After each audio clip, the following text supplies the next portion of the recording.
What's up, YouTube? In today's video, I'm talking about the Golden State Warriors and what they're going to be doing this upcoming offseason. They have some decisions to make. They're probably going to lose some players, but we'll discuss it right now and what to expect from the front office going into July. Feel free to subscribe to the channel, like the video, comment on the video, let me know what you think the Warriors should do, who you want to keep, who you may want to let go, and let's see how they really shape this roster out for another title run next year. Let's jump on into it. We're already here. So, Kevon Looney, Damian Lee, Andre Iguodala, Otto Porter, Nemanja Bjelica, Gary Payton II are the unrestricted free agents. Now, Payton is going to be hard to retain. I feel that we've heard a lot of rumors about Looney returning, so I don't think he's going anywhere, so I think we're safe there. Lee, Iguodala, I think Iguodala is about done. Porter signed a minimum to go to Golden State last year. He's still fairly young. So I wonder if he'll want to try to get a better deal somewhere else. And where that materializes, I don't know. But I think he's probably the most likely player out of all these players to not be back. Nemanja Bjelica provided some minutes in the finals. I think he's a fine player. Does he sign for the minimum again? Maybe. Gary Payton, they got to figure that out because it's a little bit riskier there. Juan Toscano-Anderson didn't really get a whole lot of minutes during the playoffs this year. Chris Chiozza, Quindary Witherspoon, they'll make decisions, but they might have to let some go just to relieve them of the cap situation that they're in. Remember, Andrew Wiggins and Jordan Poole, they're going to get the bag. They're going to get a bag. Wiggins was making $30 million this last year. This year, he's making 33.6. I don't think they'll get relatively close to that number again. 25, is that okay? Or are they going to increase his salary? Because then you're putting yourself in a crazy situation. And we'll put up the cap sheet here for the Warriors in just a moment. But Draymond Green as well. That's another one that we're not talking about. He could opt out of his player option for next year and take, what's given to him and be a free agent. And I think he'll be in Golden State. I don't think there's any worry there, but the numbers of it all need to make sense. And then Jordan Poole. Jordan Poole off of $3.9 million this last year, really solid, really good. But he's going to be making $20+ million next year.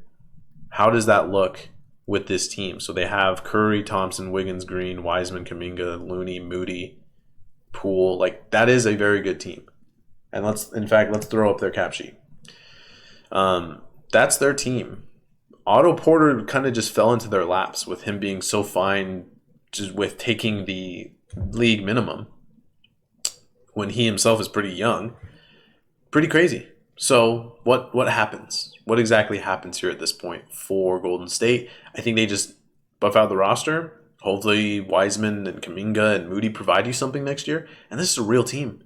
They're going to be tough to beat. They do have some flaws.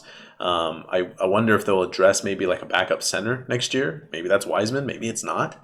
But I think their casualties will probably be Otto Porter and Gary Payton. So we'll see, which will be sad because a lot of people like Gary Payton. They also drafted Patrick Baldwin, who you see on the payroll here. But yeah, I wonder exactly what Golden State has in mind. Okay, controversial part of the video here. Trade candidates. I think you think about Klay Thompson. I don't think they will, but I would. Making a lot of money. I think we saw in the playoffs him have up and down games. We'll see. I doubt it happens, but I thought I'd throw it out there. Andrew Wiggins and James Wiseman. I don't think that you trade Wiggins now at this point after a great finals that he had. But Wiseman, that's kind of your only trade piece unless you want to give up on Kuminga and Moody already after 1 year. So what do you do at that point? Is there a team out there that still wants Wiseman? We'll see. Still young, too. Wiseman's not old at all. He'll be entering his, third season in the NBA, and he just missed all of this second season, so it's really his second COVID year on top of that. So he's really so young into this situation. I think that you just hold on to him if you're Golden State. But if there is kind of a trade player, then yes, that's probably him. I think we'll see a lot more Jonathan Kuminga next year. Liked him a lot Thought he played really solid, and I think he's a good player. So most of this team's depth is gone, although their core is intact still. So I think that's fine with this team. Otto Porter and Peyton likely gone. And I think that we'll see Moody and Kuminga next year. So I think that's good. Ultimately, there's not like any big-time trade or big-time thing that I can see this team making. They're going to bring it back. Maybe not everybody. Porter and Gary Payton, I want to reiterate that. But they'll bring back as much as they can. They'll pay this team as much as they need to. And they'll be in contention next year as well.